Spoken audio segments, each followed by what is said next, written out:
Kerusakan jus nanas oleh Kamir. Berdasarkan hasil pengamatan, setelah jus nanas disimpan selama 1 hari pada suhu ruang, terlihat perubahan warna menjadi lebih keruh kekuningan dengan lapisan busa di permukaan dan endapan, dan muncul aroma fermentasi khas seperti tape atau alkohol, menandakan aktivitas Kamir seperti Pichia Gullier Mondi yang memfermentasi gula menjadi alkohol dan asam.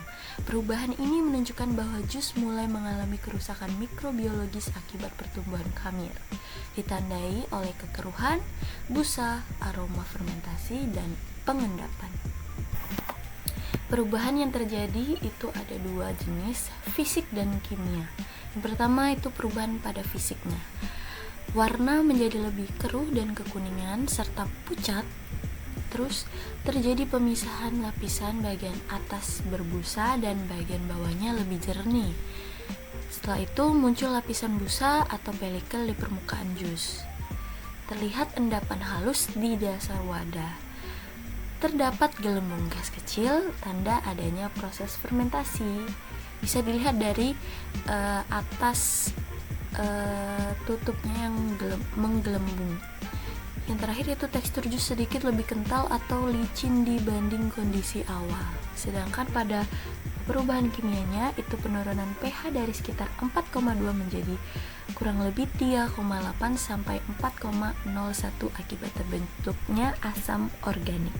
Selanjutnya itu perubahan kimia. Yang pertama itu penurunan pH dari sekitar 4,2 menjadi kurang lebih 3,8 sampai dengan 4,01 akibat terbentuknya asam organik. Setelah itu kadar gula menurun karena digunakan Kamir untuk fermentasi. Terbentuknya etanol dan asam organik seperti asam asetat dan asam laktat. Kandungan vitamin C berkurang karena oksidasi dan aktivitas mikroba. Dan terakhir, aroma berubah menjadi alkoholik atau fermentasi akibat terbentuknya senyawa volatil. Bisa dilihat pada sampel yang saya gunakan yaitu jus nanas. Ini yang di sebelah kiri itu terdapat sebelum terjadi kerusakan, masih menyatu, dan sedangkan pada sampel yang sudah mengalami kerusakan itu terdapat pemisahan, yang atas berbusa dan yang bawahnya jernih.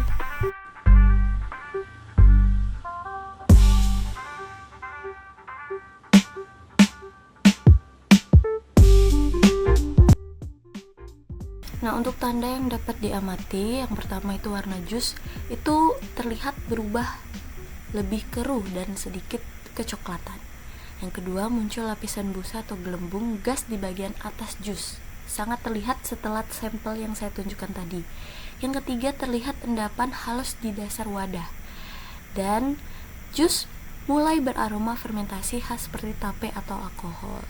Serta rasa berubah menjadi agak asam dan tidak segar lagi. Kemasan sedikit menggembung atau terasa ada tekanan gas di dalam. Nah, dampak pada kesehatan sendiri itu ada beberapa dampaknya. Yang pertama itu ketidaknyamanan pencernaan. Aktivitas Kamir itu dapat menghasilkan gas CO2 dan alkohol sehingga jus menjadi sedikit berfermentasi. Ini bisa menyebabkan sensasi kembung dan perut penuh atau rasa tidak nyaman setelah konsumsi.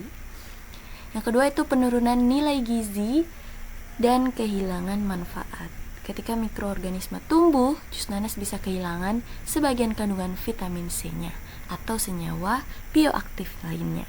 Hal ini mengurangi manfaat kesehatan jus yang semula segar. Nah, selanjutnya itu resiko kontaminasi oleh mikroorganisme yang tidak diinginkan.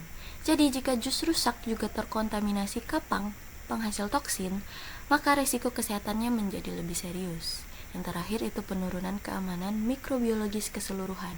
Oleh karena itu, meskipun kimia produk mungkin masih bersih, namun indikator mikrobiologi sudah menunjukkan bahwa produk tersebut tidak memenuhi standar mutu dan keamanan pangan. Nah, cara mengatasi dan mencegah kontaminasi mikroorganisme itu bisa digunakan bahan baku yang segar dan bersih, serta sterilisasi alat dan wadah sebelum pengolahan. Nah, simpan jus dalam suhu dingin kurang lebih 4 Celcius dengan gunakan pengemasan aseptik atau vakum agar udara dan mikroba tidak masuk. Penggunaan pengawet alami seperti ekstrak daun mint atau minyak esensial juga dapat membantu memperpanjang umur simpan jus. Langkah-langkah ini terbukti efektif menjaga kualitas mikrobiologis, kimiawi, dan sensorik jus nanas. Nah, kesimpulannya, jus nanas segar rentan terhadap pertumbuhan mikroorganisme seperti kamir kepang yang dapat menurunkan kualitas fisik, kimia, dan sensoriknya.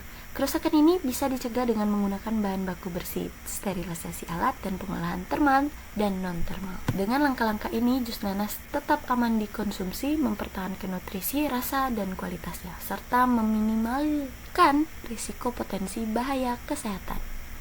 Nah, ini terdapat referensi jurnal yang saya pakai untuk membuat PPT ini. Sekian presentasi dari saya. Wassalamualaikum warahmatullahi wabarakatuh.